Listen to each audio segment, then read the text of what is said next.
الحمد للہ رب العالمین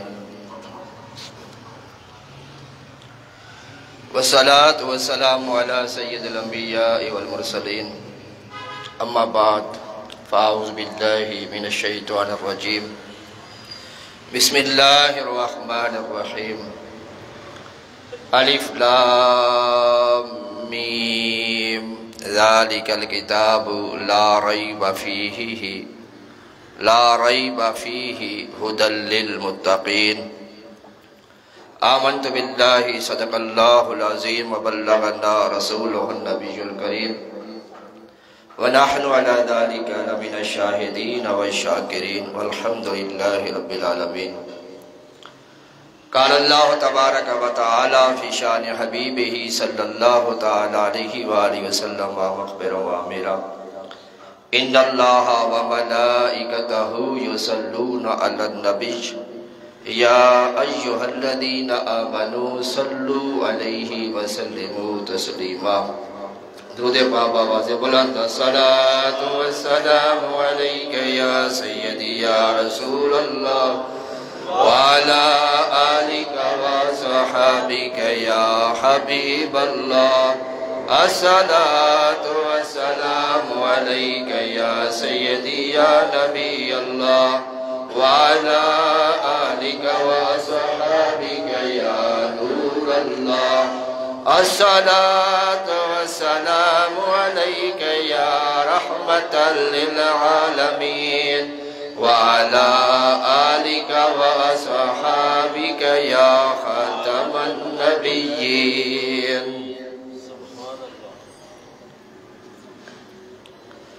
حضور نبی کریم رف الرحیم صلی اللہ تعالیٰ علیہ وآلہ وسلم کی بارگاہ میں صلاۃ و سلام عرض کرنے کے بے شمار فضائل حدیث و روایات میں ملتے ہیں۔ حضور تاجدار مدینہ راحت قلب و سکینہ باعث نزول سکینہ صلی اللہ تعالیٰ علیہ وآلہ وسلم نے ارشاد فرمایا، جو بندہ دن بھر میں 1000 مرتبہ مجھ پر درود و سلام پڑھتا ہے اس وقت تک وہ مرے گا نہیں جب تک جنت میں اپنا ٹھکانہ نہ دیکھ لے۔ اللہ تبارک و تعالی ہمیں کثرت کے ساتھ درود و سلام پڑھنے کی توفیق عطا فرمائے۔ سیدنا حسن بصری رحمت اللہ علیہ کے پاس ایک خاتون حاضر ہوئی اور اس نے کہا کہ میں اپنی فوت شدہ بیٹی کو خواب میں دیکھنا چاہتی ہوں، کوئی وظیفہ کوئی عمل بتائے۔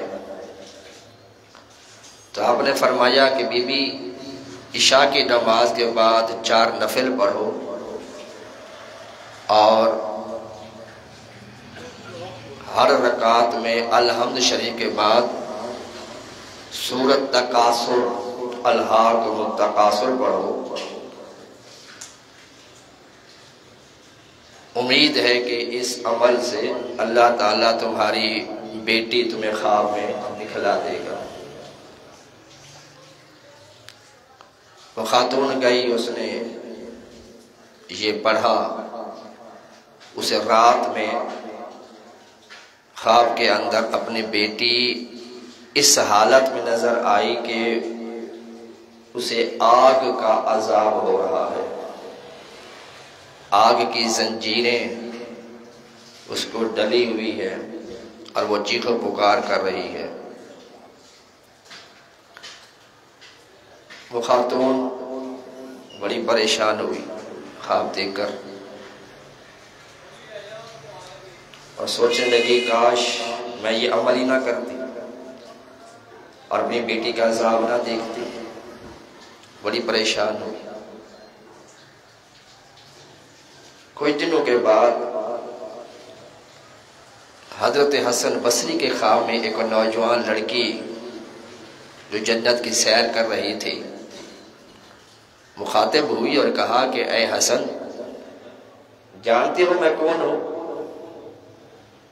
آپ نے فرمایا میں نہیں جانتا۔ کہا میں وہی لڑکی ہوں جس کی ماں آپ سے وظیفہ لے گئی تھی، عمل لے گئی تھی خواب میں دیکھنے کے لیے، اور جس کو آپ نے سورۃ تکاثر پڑھنے کے لیے کہا تھا، تو آپ نے کہا کہ وہ تیری وعدہ تو بتا رہی تھی کہ تجھے عذاب ہو رہا ہے، آگ کا عذاب، لیکن معاملہ برعکس نظر آ رہا ہے، تم تو جنت کی سیر کر رہی ہو، تمہارے سر پر تاج بھی ہے۔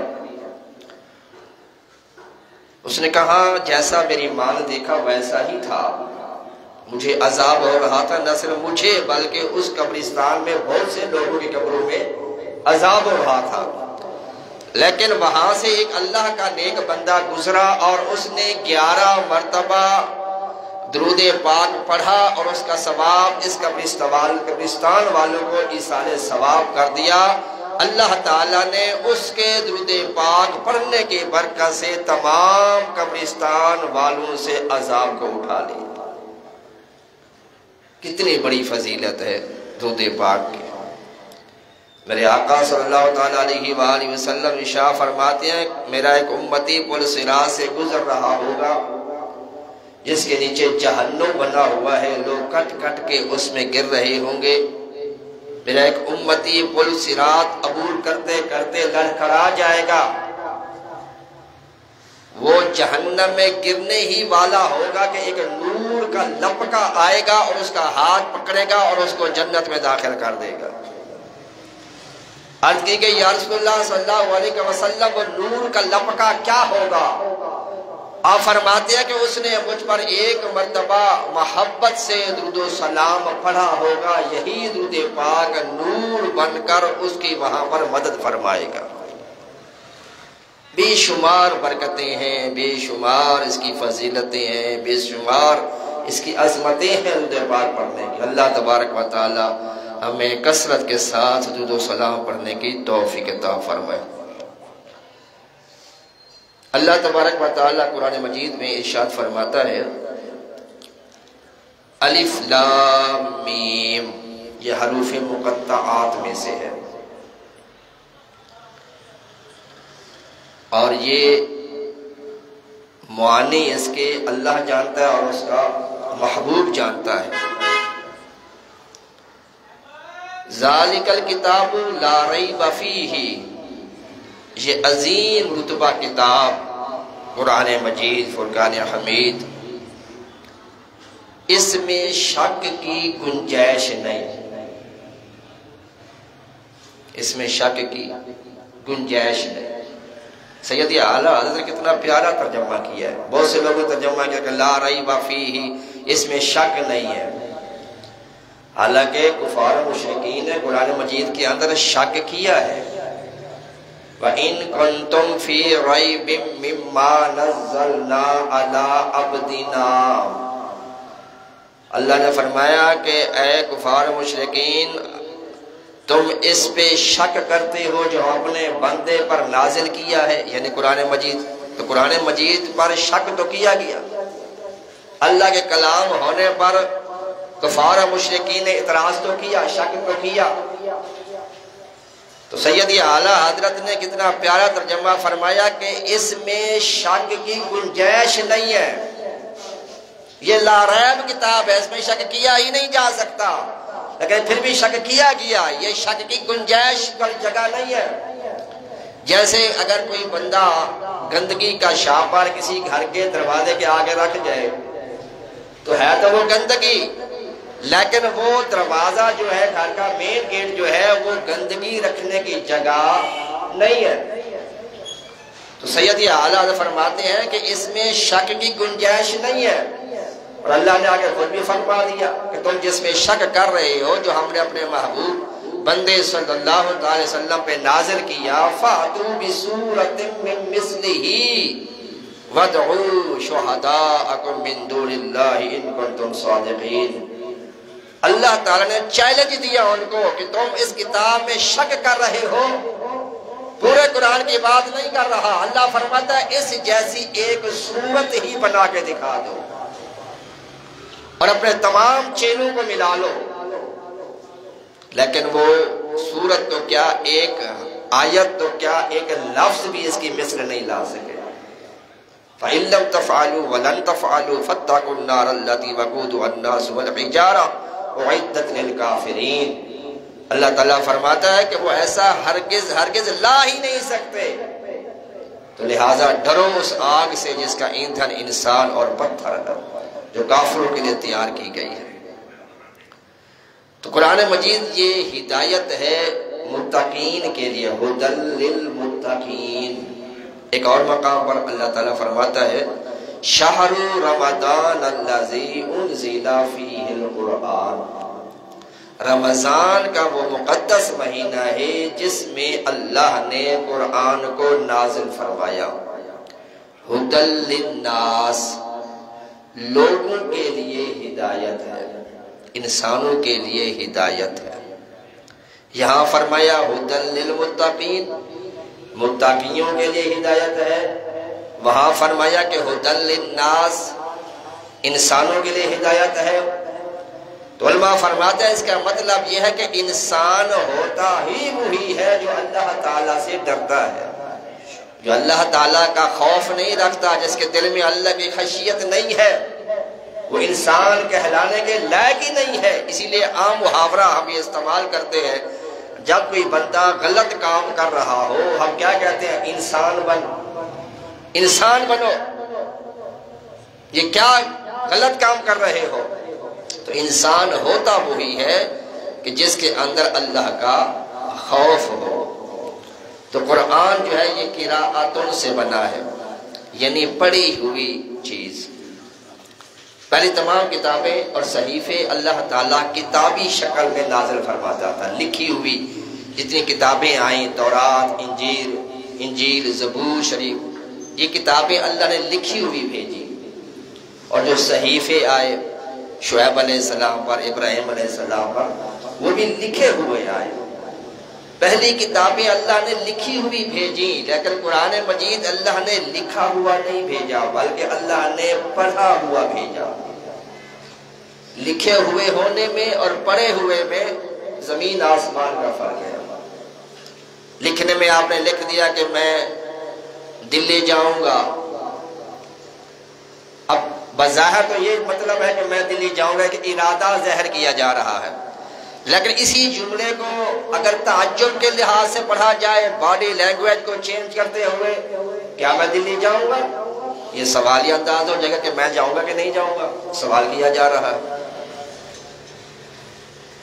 اسی طرح تعجب کے لیے اس کو پڑھا جا سکتا ہے، سوالیہ انداز میں پڑھا جا سکتا ہے، ارادے کے طور پر ظاہر کر کے پڑھا جا سکتا ہے۔ تو پڑھنے میں اور بولنے میں فرق یہ ہے کہ بندہ جب بولتا ہے تو اس کے بولنے کے انداز سے پتہ لگتا ہے کہ اس کے جملے کا مطلب کیا ہے۔ اور یہ کتاب ایسی کتاب ہے کہ سید نعیم الدین مراد آبادی رحمۃ اللہ علیہ سے ایک رام چندر آریہ نے کہا، اے مسلمانوں کے امام، مجھے تمہارے قرآن پاک کے 14 پارے حفظ ہے، کیا تمہیں ہماری وید میں سے کچھ یاد ہے؟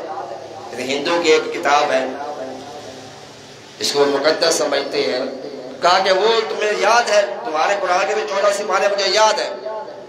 تو سید نعیم الدین مراد آبادی رحمۃ اللہ علیہ نے فرمایا کہ یہ ہمارے قرآن کا یہ معجزہ ہے کہ اپنے یہ غیروں کے سینوں میں بھی چلا جاتا ہے۔ یہ تمہاری وید کی کمزوری ہے کہ وہ اپنے غیروں کے سینوں میں بھی نہیں جگہ بنا سکے۔ اور یہ کتاب ایسی کتاب ہے قرآن مجید کہ جس کی حفاظت کا ذمہ اللہ نے خود اپنے ذمہ کرم پر لیا، فرمایا کہ اس کو ہم نے نازل کیا اور ہم ہی اس کی حفاظت کرنے والے ہیں۔ باقی کتابوں کی حفاظت کا ذمہ اللہ نے اپنے ذمہ نہیں لیا، اور اسی وجہ سے تورات کو بدل دیا گیا، انجیل کو بدل دیا گیا۔ آج بھی کئی قسم کی بائبل جو ہے، انجیل جو ہے وہ تقسیم ہے، اس کے اندر تحریف کر دی گئی، اس کے احکام مسائل کو بدل دیا گیا ہے، لیکن قیامت تک قرآن پاک کا کوئی ایک لفظ بھی نہیں بدل سکتا، ایک حرف بھی آگے پیچھے نہیں کر سکتا۔ تو یہ قرآن مجید اللہ تبارک و تعالی نے اپنے محبوب صلی اللہ تعالی علیہ وسلم پر نازل فرمایا، جس میں 3 قسم کی آیات ہیں۔ ایک ہوتی ہے آیات محکمات، ایک ہوتی ہے آیات مقطعات، اور تیسری قسم کی آیات متشابہات۔ آیات محکمات جن کے معنی ظاہر ہوتے ہیں، جیسے ذالک الکتاب لا ریب فیہ، یہ عظیم الشان کتاب، اس میں شک کی گنجائش نہیں، اس کے معنی سب کو پتہ لگ جاتا ہے، ترجمے اس کے موجود ہیں، یہ آیات محکمات ہیں۔ دوسری قسم کی جو آیات ہیں آیات مقطعات، جیسے الف لام میم را طٰ یاسین، الف لام میم صاد کاف ہا یا عین صاد، اس طرح کی جو آیات ہیں یہ حروف مقطعات ہیں، اس کا معانی اللہ جانتا ہے یا اس کا محبوب صلی اللہ علیہ وسلم جانتے ہیں۔ جب جبریل امین علیہ السلام یہ آیت مقدسہ لے کر حاضر ہوئے، کاف ہا یا عین صاد، انہوں نے عرض کیا کاف، میرے آقا نے فرمایا علم تو، ہا علم تو، یا علم تو، عین علم تو، صاد علم تو، ہر حرف پر میرے آقا نے علیم تو میں جان گیا، میں پہچان گیا، میں سمجھ گیا۔ جبریل امین علیہ السلام نے عرض کی یا رسول اللہ صلی اللہ علیہ وسلم، اللہ تعالیٰ وحی بھیجنے والا، میں وحی لے کے آنے والا، یا رسول اللہ مجھے تو اس کے معانی کا پتہ نہیں ہے، اور آپ فرما رہے کہ میں نے جان لیا، میں سمجھ گیا۔ میرے آقا نے فرمایا یہ میرے اور میرے رب کے درمیان راز و نیاز کی باتیں ہیں۔ ما اوحا الی عبدہ ما اوحا، معراج کی رات اللہ تعالیٰ نے اپنے محبوب کو 3 قسم کے علوم عطا فرمائے۔ ایک کے بارے میں فرمایا کہ یہ اپنی امت تک علم پہنچا دینا، جب شریعت کا علم، دین کا علم، مسائل و عقائد، یہ سارا علم اپنی امت تک پہنچا دینا۔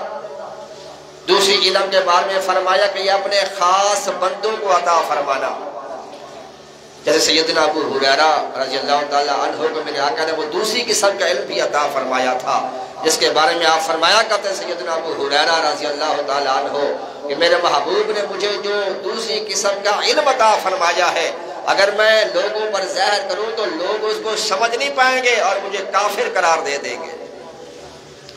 اور تیسری قسم کے علم کے بارے میں میرے آقا صلی اللہ تعالیٰ علیہ وسلم سے اللہ نے فرمایا کہ اے محبوب یہ میرے اور تمہارے درمیان راز رہے گا، اور اس کو اللہ نے اس طرح بیان فرمایا ما اوحا۔ اللہ فرماتا ہے میں نے اپنے محبوب پر وحی فرمائی، کیا فرمائی تمہیں کیوں بتاؤں، یہ تو راز و نیاز کی بات ہے، جیسے الف لام میم کاف ہا یا عین صاد، اس طرح کے جو آیات ہیں یہ مقطعات میں آتی ہیں۔ تیسری قسم کی جو آیات ہیں وہ آیات متشابہات ہیں، جیسے اللہ فرماتا ہے ید اللہ فوق ایدیہم، جب بیعت رضوان ہو رہی تھی اور صحابہ کرام سے میرے آقا صلی اللہ علیہ وسلم بیعت لے رہے تھے اور صحابہ سرکار کے ہاتھ پر اپنا ہاتھ رکھ رہے تھے، اور پھر میرے آقا نے اپنا ہاتھ ان سب ہاتھوں کے اوپر ہاتھ رکھا اور کہا کہ یہ عثمان کا ہاتھ ہے، تو اللہ نے فرمایا ید اللہ فوق ایدیہم، اے محبوب تمام ہاتھوں کے اوپر اللہ کا ہاتھ ہے۔ یہ متشابہات میں سے، حالانکہ اللہ تعالیٰ جسمانیات سے پاک ہے، ہاتھ پاؤں آنکھ کان ان چیزوں سے اللہ تعالیٰ پاک ہے، ید اللہ اللہ کا ہاتھ، یعنی اللہ تعالیٰ کا دست قدرت جو ہے وہ سب کے ہاتھوں کے اوپر ہاتھ تھا، اور اس میں بے شمار حکمتیں تھیں کہ میرے آقا صلی اللہ علیہ وسلم نے عثمان غنی کے ہاتھ کو اپنے ہاتھ کو عثمان غنی کا ہاتھ کیوں قرار دیا۔ اس کی مین وجہ یہ تھی کہ عثمان غنی رضی اللہ تعالی عنہ نے آگے جا کر قرآن مجید کو اکٹھا کرنا تھا، ایک جگہ پہ جمع کرنا تھا،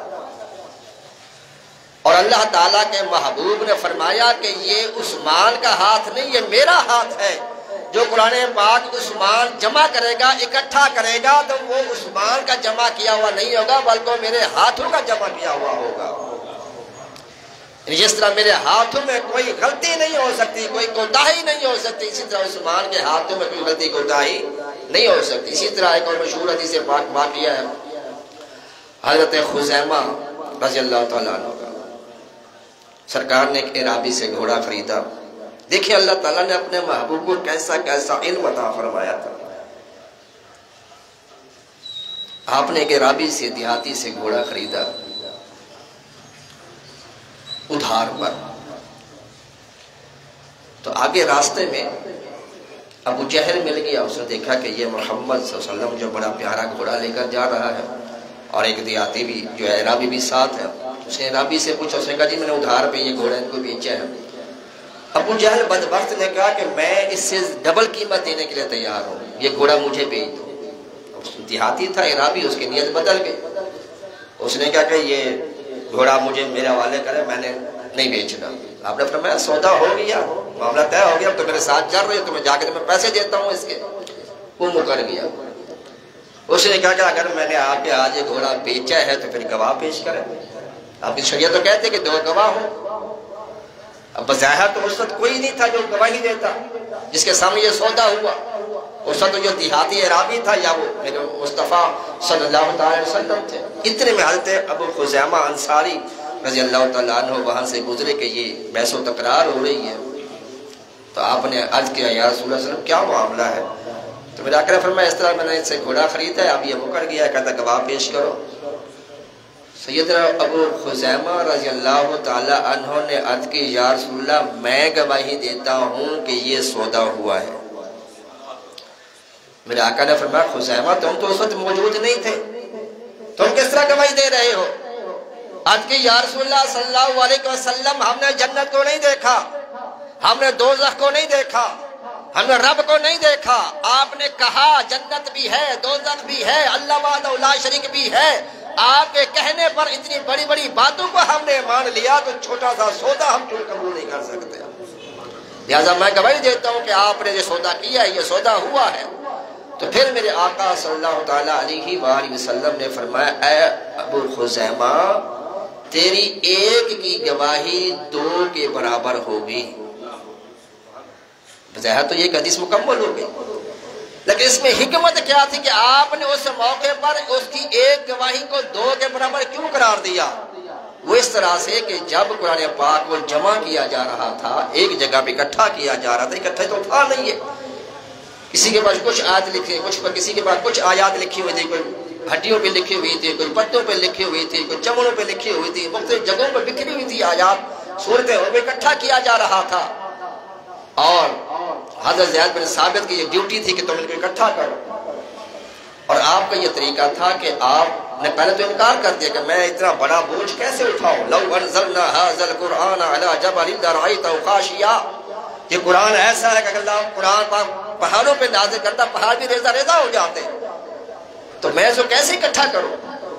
لیکن جب بار بار اصرار کیا گیا تو پھر آپ کا یہ طریقہ تھا کہ آپ جب بھی کوئی صحابی آیت لے کے آتا, لکھ کے لے آتا یا زبانی آ کے بتاتا, تو زید بن ثابت 2 گواہ مانگتے, وہ 2 گواہ لاتا, ہاں بھئی یہ آیت ایسے ہے, پھر آپ اس کو تحریر کرتے, لکھتے لکھتے سارا قرآن مکمل ہو گیا.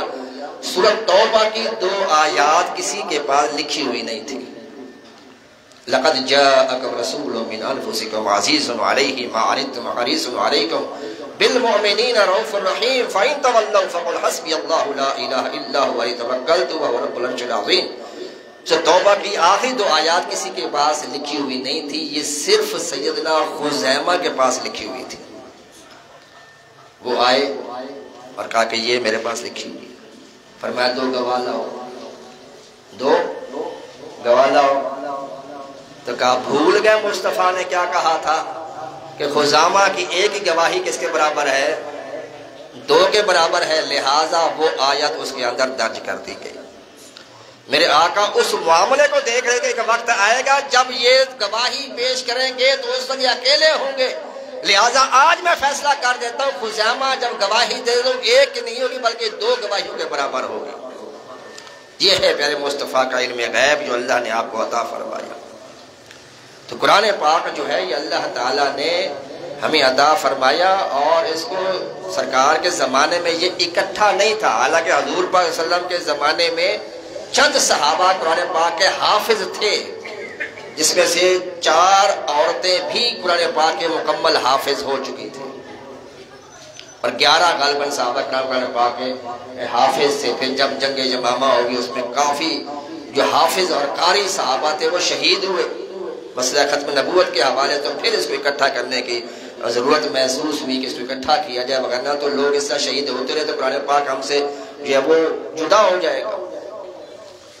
تو یہ میرے آقا صلی اللہ علیہ وسلم کو یہ علم، تو یہ اللہ تعالیٰ کے ید اللہ فوق ایدیہم، اللہ تعالیٰ کا ہاتھ ان کے ہاتھوں پر ہے، تو یہ آیات متشابہات میں سے۔ اسی طرح وما رمیت اذ رمیت ولکن اللہ رمی، یہ بھی آیات متشابہات میں سے کہ جب کفار و مشرکین پر میرے آقا نے پتھر پھینکے یا مٹی پھینکی، اللہ فرماتا ہے وما رمیت اذ رمیت، اللہ فرماتا ہے اے محبوب تم نے نہیں پھینکی، وما رمیت تم نے نہیں پھینکی وہ کنکریاں وہ پتھریاں، وما رمیت پتھر مارتے ہیں نا شیطان کو جا کے، رمی جس کو کہتے ہیں، یہ وہیں سے نکلا یہ، وما رمیت آپ نے کنکریاں نہیں پھینکی، اذ رمیت جب آپ نے پھینکی، یہ اللہ پہلے انکار کر رہا ہے، آگے اس کا اس بات بیان کر رہا ہے، وما رمیت کنکریاں نہیں پھینکی اذ رمیت جب تم نے پھینکی، ولکن اللہ رمی، اللہ فرماتا ہے وہ تو رب نے پھینکی تھی، یعنی اللہ کے محبوب کے ہاتھ کو اللہ نے اپنا ہاتھ قرار دیا۔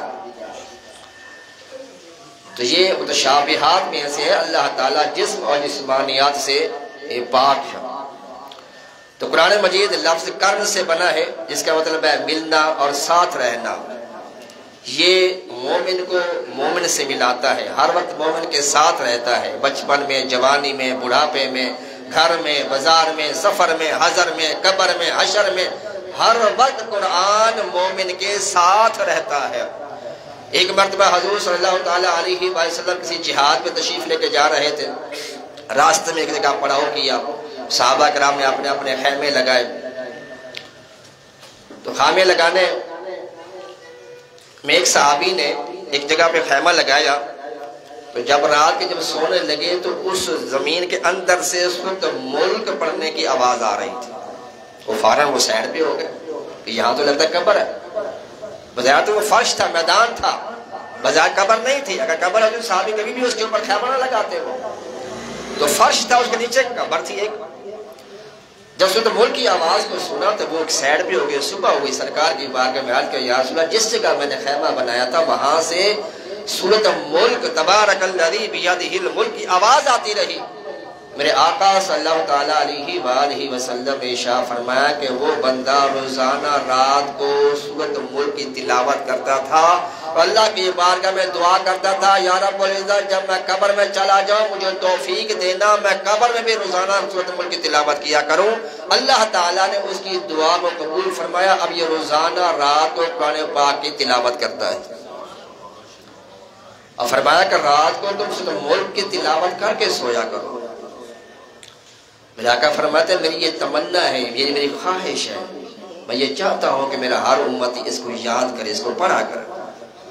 بچہ ہم سے فرمائش کرتا ہے، ہم کتنی کوشش کر کے اپنے بچے کی فرمائش کو پورا کرتے ہیں، ہمارے آقا نے ہمارے لیے کیا کچھ نہیں کیا، میرے آقا نے اپنی خواہش کا اظہار کیا، تو ہمیں چاہیے کہ آقا کی اس خواہش کو پورا کرنے کی کوشش تو کریں۔ تبارک الذی، میرے آقا فرماتے ہیں اس سورت کو یاد کر لو اور اس کو رات کو پڑھا کرو۔ جب بندہ قبر میں چلا جاتا ہے، کل بروز قیامت جب یہ اٹھایا جائے گا تو اللہ تعالیٰ کی بارگاہ میں یہ جھگڑا کرے گی، اللہ سے بحث کرے گی۔ سورۃ الملک کی تلاوت کرنے والے کے بارے میں سورۃ الملک کہے گی یا رب العزت اگر میں تیرا کلام کا حصہ نہیں ہوں تو پھر بے شک اس کو جہنم میں ڈال دے، اور اگر میں تیرے کلام کا حصہ ہوں تو پھر اس کو کبھی جہنم میں نہ ڈالنا۔ تو اللہ تعالیٰ سورۃ ملک کی تلاوت کرنے والے کے حق میں سورۃ ملک کی شفاعت کو قبول کرتے ہوئے اس گناہگار بندے کو جنت میں داخل فرما دے گا۔ اتنی فضیلت ہے سورۃ ملک کی، 30 آیات کی 2 رکوع ہیں اس کے، بندہ کوشش کرے تو اس کو یاد کیا جا سکتا ہے، اگر نہیں یاد کر سکتے تو کم از کم رات کو ریکارڈنگ کر لو، اس کی میموری کارڈ موبائل میں، تو رات کو سو تو اس کو سن لیا کر، پھر بھی انشاءاللہ اس کی برکتیں اس کو حاصل ہوں گی۔ قرآن پاک پڑھنا بھی ثواب ہے، قرآن پاک سننا بھی ثواب ہے۔ تبارک الذی بیدہ الملک، بڑی عبرت والی صورت ہے اس کے اندر، بندہ اگر اس کا ترجمہ پڑھے، اس کی تشریح پڑھے تو سمجھ آ جاتا ہے کہ اللہ تعالیٰ انسان کو کس مقصد کے لیے پیدا کیا، اللہ تعالیٰ کیسے انسان کا جھنجھوڑ رہا ہے۔ اللہ فرماتا تو نگاہ اٹھا اوپر دیکھ آسمان میں جو سراخ نظر آتا ہے، کوئی پلر نظر آتا ہے جس کے سہارے پہ ہم آسمان کھڑے ہوئے نہیں نظر آئیں گے؟ اللہ فرماتا ہے کہ تمہاری آنکھیں جو سمر جبل بصر کرتین ینقلب الیک البصر خاسئا وهو حسیر، جتنی کوشش کر لو اس کے اندر عیب تلاش کرنے کی، اللہ فرماتا ہے میرے اندر کوئی عیب تلاش نہیں کر سکتا۔ الذی خلق الموت والحیات لیبلوکم ایکم احسن عملا، زندگی اور موت کو پیدا کرنے کا مقصد کیا ہے؟ اللہ تعالیٰ تمہارے اعمال کو جانچے کہ تم میں سے زیادہ اچھے اعمال کون کرتا ہے۔ وما خلقت الجن والانس الا لیعبدون، اللہ تعالیٰ انسان اور جنوں کو پیدا کیے اپنی عبادت کرنے کے لیے۔ اللہ تبارک و تعالیٰ ہمیشہ ہمیں قرآن پاک پڑھنے کی سمجھنے کی توفیق عطا فرمائے۔ قرآن پاک جب نازل ہوا تو یہ بارش کی مانند ثابت ہوا۔ بظاہر اس وقت انسان ایک جیسے لگتے تھے، دو آنکھیں، دو پاؤں، دو ہاتھ، ایک زبان، دو کان، ایک ناک، سب برابر۔ لیکن جب قرآن نازل ہوا تو اس نے بتا دیا کہ اچھا کون ہے، برا کون ہے۔ ابو جہل کا نام بھی عمر ہے، فاروق اعظم کا نام بھی عمر ہے۔ ابو جہل کا نام عمر بن حشام ہے، فاروق اعظم کا نام عمر بن خطاب ہے۔ جب قرآن پاک نازل ہوا تو عمر بن حشام کو ابو جہل زہر کر دیا، اور جب قرآن نازل ہوا تو فاروق اعظم عمر بن خطاب کو فاروق اعظم زہر کر دیا۔ یہ بارش کی مانند قرآن پاک جب نازل ہوا، اور اللہ تعالیٰ نے ان سب مسلمانوں کو یکجا اور اکٹھا کر دیا۔ سماکم المسلمین، اللہ تعالیٰ نے ان کا نام مسلمان رکھا۔ قرآن پاک کے نزول کے حوالے سے جو ترتیب سے نازل ہوا اس ترتیب سے ہمارے پاس قرآن موجود نہیں ہے۔ جس ترتیب سے قرآن نازل ہوا اس ترتیب سے ہمارے پاس قرآن نہیں ہے۔ پہلے کون سی آیت نازل ہوگی؟ سورۃ اللہ کی اقرا بسم ربک الذی خلق، وہ کہاں پہ ہے؟ 30ویں سپارے میں۔ ہمارا قرآن کہاں سے شروع ہوتا ہے؟ الحمدللہ سے۔ الحمدللہ سے شروع ہوتا ہے نا، والناس میں ختم ہوتا ہے۔ تو جیسے جیسے آیات نازل ہوتی تھی میرے آقا صحابہ کو بتاتے تھے کہ اس آیت کو، اس سورت کو فلاں جگہ پر رکھنا ہے۔ اس کا مطلب یہ ہے کہ سارا قرآن کا علم اللہ تعالیٰ کے محبوب جانتے تھے، تبھی تو بتاتے تھے کہ اس کو فلاں جگہ پہ رکھنا ہے۔ جیسے پہلے آیت نازل ہوئی 5 آیات اقرا، جب یہ پہلی وحی نازل ہوئی جبرائیل امین علیہ السلام یہ لے کر آئے غار حرا میں، کہا اقرا پڑھیے۔ میرے آقا نے فرمایا ما انا بقارئ، اب ما انا بقارئ کا ترجمہ بڑا الٹ کر دیا لوگوں نے، اپنے نفس پرستی کے لیے، اپنے عقیدوں کو ثابت کرنے کے لیے۔ معاذ اللہ، انہوں نے کہا دیکھو جو نبی تو یہ کہہ رہا ہے کہ میں پڑھنا نہیں جانتا، مجھے پڑھنا نہیں آتا۔ ما انا بقارئ، حالانکہ اس ترجمہ یہ بنتا ہی نہیں ہے۔ ما انا بقارئ اس کا مطلب یہ ہے کہ میں پڑھنے والا نہیں، میں تو پڑھانے والا ہوں۔ دوسری بات یہ بھی تھی کہ اللہ تعالیٰ کے محبوب یہ چاہتے تھے، کیونکہ آپ خود فرماتے ہیں کہ جب بھی کوئی اچھا کام شروع کرو تو کس سے شروع کرو؟ اللہ کے نام سے شروع کرو۔ تو جبرائیل اقرا اقرا اقرا تو کہیں جا رہے ہیں، آقا فرماتے ہیں میں ایسا پڑھنے والا نہیں جب تک میرے رب کا نام نہیں آئے گا۔ پھر جبرائیل نے کہا اقرا بسم ربک الذی خلق، اپنے رب کے نام سے پڑھیے۔ تو پھر میرے آقا نے اس آیت کو پڑھا۔ تو میرے آقا پڑھنے والے نہیں بلکہ پڑھانے والے۔ الرحمن علم القرآن خلق الانسان علمہ البیان، قرآن کا علم جو ہے اللہ تعالیٰ نے اپنے محبوب کو خود سکھایا، خود پڑھایا ہے۔ میرے آقا کی یہ شان ہے کہ آپ امی ہے، بے پڑھے ہوئے ہیں، مخلوق میں سے کسی سے میرے آقا نے نہیں پڑھا، میرے آقا کو پڑھایا ہے تو رب کائنات نے پڑھایا۔ سَنُقْرِئُكَ فَلَا تَنْسَى إِلَّا مَا شَاءَ اللَّهُ، اللہ فرماتا ہے کہ محبوب ہم تمہیں ایسا پڑھائیں گے، ایسا پڑھائیں گے، سَنُقْرِئُكَ فَلَا تَنْسَى، تم نہیں بھولو گے، إِلَّا مَا شَاءَ اللَّهُ، مگر جو ہم چاہیں گے۔ میرے آقا کو جہاں بھلایا جاتا نماز کی حالت میں، تو وہ اس میں حکمت یہ تھی تاکہ پتہ چل جائے کہ نماز جو بندہ بھول جائے اس کو ادا کیسے کرنا ہے۔ نماز آپ کی رہ گئی، ایک جنگ کے دوران آپ جا رہے سفر سے واپس آئے تو آپ نے سیدنا بلال رضی اللہ تعالیٰ عنہ سے فرمایا کہ بلال سارا لشکر تھکا ہوا ہے، زخمی بھی ہیں کچھ، تو ہم سارے آرام کرتے ہیں، جب صبح نماز کا وقت ہو تو ہمیں اٹھا دینا۔ سب صحابہ آرام فرما ہو گئے، سرکار خود بھی آرام فرما ہو گئے، بلال بھی جاگتے رہے، کافی رات جاگتے رہے۔ جب نماز کا قریب ہونے والا تھا تو ان کو بھی غنودگی آ گئی، یہ بھی سو گئے۔ سیدنا بلال رضی اللہ عنہ یہ بھی سو گئے۔ جب سو گئے تو جب سورج چڑھ آیا، طلوع ہو گیا سورج، تو سب سے پہلے پیارے مصطفیٰ کی آنکھ کھلی، آپ نے دیکھا سورج نکل آیا، نماز قضا ہو گئی۔ آپ نے جا کے سب سے پہلے بلال کو اٹھایا۔ جب سیدنا بلال کو آپ نے اٹھایا تو بلال نے دیکھا سورج نکل آیا، کانپنے لگے کہ میں نے سب صحابہ کی نمازوں کو بھی ضائع کر دیا اور آقا کی بھی نماز ضائع ہو گئی، قضا ہوگی نماز، اب میرا بنے گا کیا؟ تھر تھر کانپنے لگے۔ میرے آقا نے ان کے سینے پہ ہاتھ رکھا، بلال کیا ہوا؟ کہ یا رسول اللہ ساری رات جاگتا رہا، پتہ نہیں کیا ہوا، عین وقت پر مجھے نیند آ گئی۔ میرے آقا نے فرمایا کہ ہم سوئے نہیں تھے، ہمیں سلایا گیا تھا۔ ہم سوئے نہیں تھے، ہمیں سلایا گیا تھا۔ سَنُقْرِئُكَ فَلَا تَنْسَ إِلَّا مَا شَاءَ اللَّهُ، سلایا اس لیے کیا تاکہ پتہ چل جائے تمہیں مسائل کا کہ اگر کسی کی نماز قضا ہو جائے تو اس نے اس کو ادا کیسے کرنا ہے۔ اب فجر کی نماز کا مسئلہ کئی لوگوں کو نہیں پتا ہوگا۔